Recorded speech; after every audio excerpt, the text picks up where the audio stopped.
Солнечный кентіндегі дене шынықтыру сауықтыру кешенінің қазіргі келбеті осындай. Екібастұз қаласындағы 3-ші спорт мектебіне қарасты бұл мекемеде кент балалар спорттың бірнеше түрлерімен айналысады. Ал жаңа оқу жылынан бастап жаңарған ғимаратқа келулері тиіс. Жүде капитальный ремонт бізде. Сырты іші система вентиляция, пожарная сигнализация бар, система отопления, водопровод.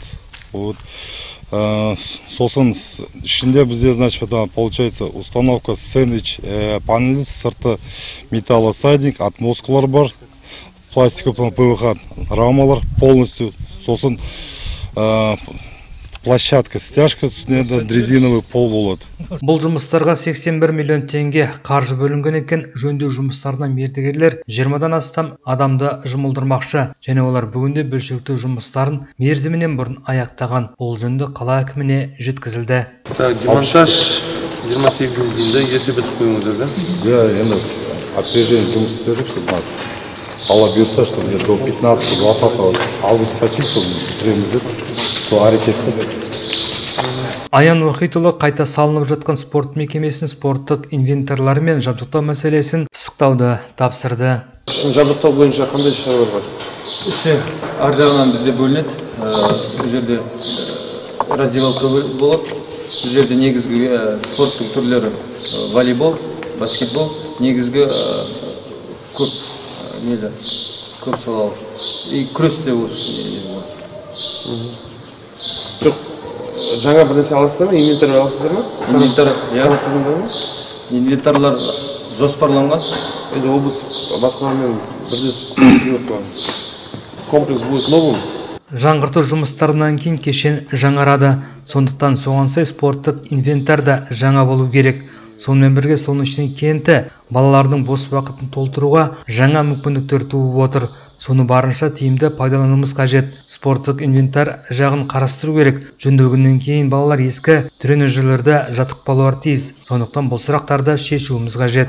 Қала басшысы мердігер кәсіпорын өкілдеріне жұмыс барысы әрдайым бақылауда болатынын атап өтті. Сонымен бірге барлық жұмыс сапалы атқарылуы керектігінде талап етті. Екібастұз ауылдық елді мекендердің ішінде ауылішілік жолдардың жөнделуі жағынан ауқымды жұмыстар алғаш болып Байет ауылында басталды деуге болады. Жұмыс жүргізіп жатқан Дауа жауапкершілігі серіктестігі төселіп жатқан асфальтты бетон қоспасының қалыңдығы 4 см. Осыған байланысты Екібастұз әкімі Аян Бисекен ауыр жүк көліктеріне жүруге тыйым салатын белгі қоюды тапсырды. Жұмыстар басталып кеткенімен жобаның шикілігі бар екен.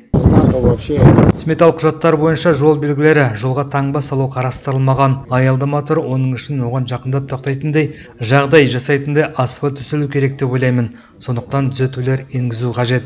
Асфальт салынып жатқанымен оны шетін тығыздау жұмыстарда жобадан тыс қалған екен. Сондықтан қала басшысы ол жұмыстарды қарастыру керек деп тапсырды. Айта кетуіміз керек, мемлекеттік сатып алулар бойынша Байет ауылы үшін жолдарын жөндеуге 76 миллион теңге қаржы бөлінген. Жұмыстардың өзін бір айдың ішінде аяқтаймыз деп отыр мердігерлер. Байетте жүріп жатқан ірі құрылыс ауылдық клуб ауыл ел бесігі бағдарламасына енгізілген Байет ауылында Екібастұз қаласын кешенді дамыту жоспарына сай биыл ауылдық клуб салуға 291 миллион 698 мың теңге қаржы бөлінген екен. Бас мердігер Тайыр жауапкершілігі шектеулі серіктестігі және бекітілген кесте бойынша жұмыстар қыркүйек айына дейін аяқталуы тиіс. В целом, когда у вас планируется завершение всех?